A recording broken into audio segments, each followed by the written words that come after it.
یعنی بچنے والا، ڈرنے والا، پرہیزگار اس کا ہم ترجمہ کرتے ہیں۔ اور آپ دیکھیں کہ اگر عربی لغت میں ہم دیکھیں تو یہ دو معنوں میں استعمال ہوتا ہے، ایک یہ کہ ڈرنا اور دوسرا یہ کہ بچنا، اور قرآن مجید میں یہ لفظ جو ہے ان دونوں معنوں میں ہی استعمال ہوا ہے، اور تقویٰ کی اصطلاح بھی اسی سے جو ہے یہ مطلب منسوب بھی اسی سے ہی ہے، اسی سے ماخوذ ہے، اور اس کا معنی جو ہے تقویٰ سے مراد یہ کہ ایسا ڈر جس میں بچاؤ بھی ہو، یعنی انسان اپنے بچاؤ کا خیال بھی رکھیں۔ آپ اس کی اگر مثال دیکھیں تو آپ یوں سمجھیں کہ جیسے انسان سامنے سے آتے ہوئے تیر کو دیکھ کر ڈرتا بھی ہے اور پھر اس کے ساتھ اپنا بچاؤ بھی کرتا ہے۔ اس لیے تقویٰ کا مفہوم جو ہے وہ یہ ہوگا کہ اللہ کے قہر اور عذاب سے ڈرتے ہوئے انسان اللہ کی نافرمانی اور اس کے اور گناہوں سے بچتا رہے۔ تو اس لیے یہ بھی ذہن میں رکھیں کہ یہ جو تقویٰ کی صفت یا صلاحیت ہے، یہ اللہ رب العالمین نے انسان کی فطرت میں ودیت جو ہے وہ کر دی گئی ہے، جیسے کہ سورہ شمس میں اللہ تعالیٰ فرماتے ہیں کہ فَأَلْهَمَهَا فُجُورَهَا وَتَقْوَاهَا، کہ ہم نے اس کے اندر اس کا فجور اور اس کا تقویٰ جو ہے الہام کر دیا ہے، یعنی ودیت کر دیا گیا ہے۔ تو اس لیے یہ کتاب ان لوگوں کو سیدھی راہ دکھائے گی جو اور منزل مقصود تک پہنچائے گی جن کی فطرت مسخ نہ ہوئی ہو۔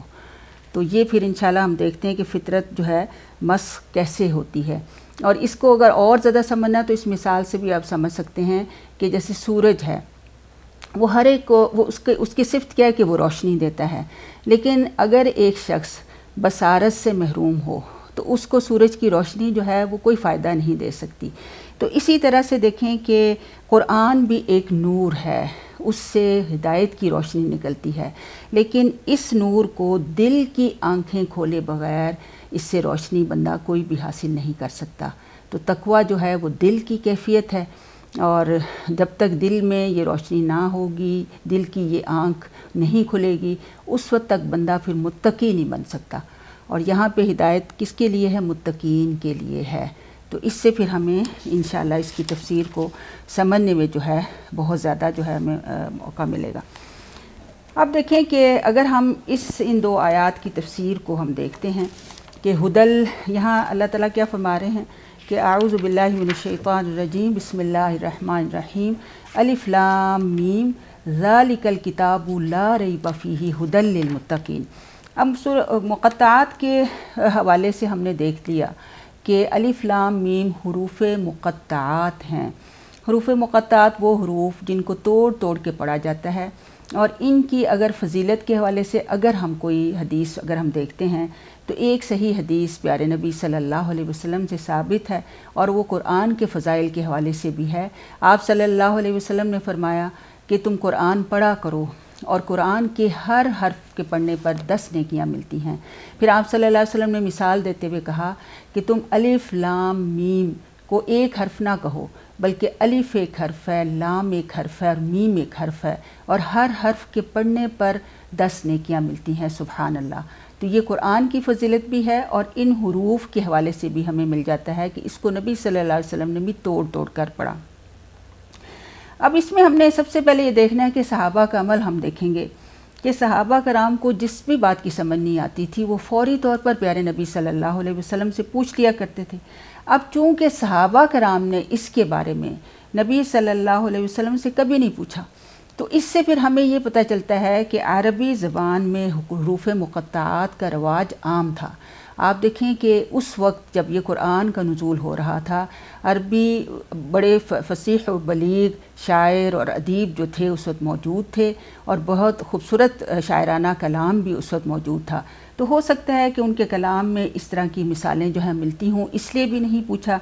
اور پھر یہ کہ یہ بھی ہمیں پتہ ہے کہ قرآنی آیات کی پوری تشریحات اللہ رب العالمین نے اس کی حفاظت کا ذمہ لیا ہوا ہے، تو اس کی پوری تشریح جو ہے الحمدللہ موجود ہے، اور قیامت تک جو ہے یہ موجود رہے گی۔ تو اگر ان الفاظ کی تشریح صحابہ کرام کی طرف سے ہمیں نہیں ملی ہے، یعنی پیارے نبی صلی اللہ علیہ وسلم نے اگر نہیں بتائی ہے، تو پھر ہمیں ان کی تفسیر میں نہیں جانا چاہیے۔ یہ میں اس وجہ سے کہہ رہی ہوں کہ بہت سے علماء بہت سی تفاسیر ان الفاظ کے بارے میں بتاتے ہیں، اور اس کے بہت سارا ٹائم اس میں دیکھیں کہ ضائع کرنے والی بات ہے۔ اور پھر یہ بھی دیکھ لیں کہ کچھ حروف قرآن کی کچھ آیات ایسی ہیں جو کہ آگے جا کے آپ سورہ آل عمران میں پڑھیں گے کہ قرآن کی آیات کی بھی دو قسمیں ہیں، ایک متشابہات ہیں، ایک محکمات ہیں۔ تو متشابہات وہ آیات ہوتی ہیں کہ جن کے معنی اور مفہوم واضح نہیں ہوتا،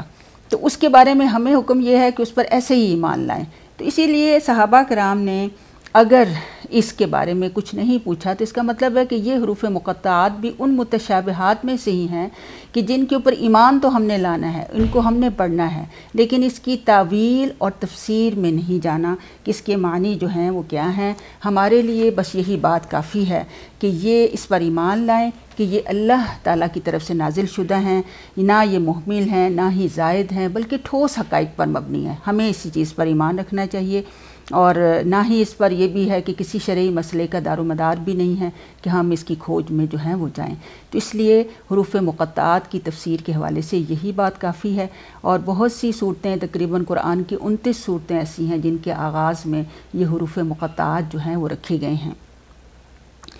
آگے دیکھیں کہ اللہ رب العالمین کیا فرما رہے ہیں کہ ذالک الکتاب لا ریب فیہ،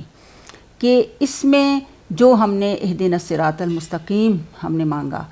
تو اللہ تعالیٰ نے یہ کتاب پوری کی پوری ہمارے سامنے رکھ دی، اور اس میں شروع میں یہ کہہ دیا کہ یہ وہ کتاب ہے کہ لا ریب فیہ، جس میں کسی قسم کا کوئی شک جو ہے وہ نہیں ہونی چاہیے۔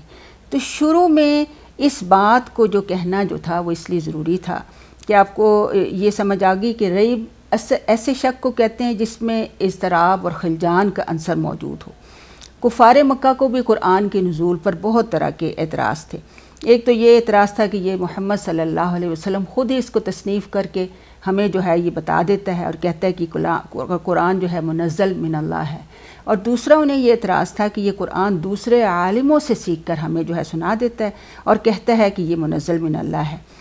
اگر اتنی سی بات ہوتی تو دیکھیں کہ اس میں بھی کوئی اضطراب اور قلق والی بہت زیادہ بات نہیں تھی، مگر مشکل یہ تھی کہ قرآن جو دعوت پیش کر رہا تھا، جس طرف نبی صلی اللہ علیہ وسلم دعوت دے رہے تھے، اس میں سب سے زیادہ زور جو ہے وہ عقیدہ آخرت پر دیا جا رہا تھا، اور عقیدہ آخرت ہی ان کا کمزور تھا۔ وہ بعث بعد الموت، یعنی موت کے بعد اٹھنے پر ان کا یقین ہی نہیں تھا، اور انہیں اضطراب اور بے چینی اسی بات پر تھی کہ اگر بالفرض قرآن کی یہ دعوت سچی ہے تو پھر تو ان کی خیر نہیں۔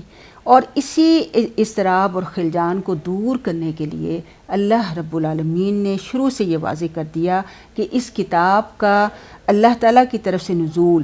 اور اس کے مضامین جو ہیں سب قطعی اور یقینی مضامین ہیں، اور ان پر ایمان لانے والوں کو کسی قسم کا شک اور اضطراب اور خلجان باقی نہیں رہنا چاہیے، کیونکہ جب انسان کو کسی بھی چیز میں شک پیدا ہو جائے تو دیکھیں کہ وہ انسان اس پر ایمان نہیں لا سکتا، اس پر عمل نہیں کر سکتا۔ اس کی مثال یہ سمجھے کہ ایک پانی کا گلاس پڑا ہوا ہے، اگر ہمیں یہ شک پیدا ہو جائے کہ اس پانی میں کوئی نجاست گری ہوئی ہے تو آپ دیکھیں ہم اس کو پی نہیں سکتے۔ اسی طرح اگر یہ ذہن میں ہو کہ یہ کتاب ہے، اس میں کسی قسم کا شک جو ہے وہ ہو سکتا ہے، اور کوئی ہو سکتا ہے کہ اس میں کوئی یقینی بات جو ہے نہیں بتائی گئی ہو، تو پھر دیکھیں کہ اس کتاب پر نہ تو ہم ایمان لا سکتے ہیں صحیح طور پر، اور نہ ہی اس پر عمل کر سکتے ہیں۔ اگر عمل نہیں کریں گے تو پھر ہماری زندگی کیسے بدلے گی، کس طریقے سے ہم اللہ رب العالمین کی رضامندی کو جو ہے وہ پا لیں گے۔ تو اس حوالے سے یہ بہت ضروری ہے کہ کتاب کے شروع میں ہم اپنے اندر جو ہے پوری طرح سے یہ یقین جما لیں کہ یہ ہی وہ کتاب ہے، واحد کتاب ہے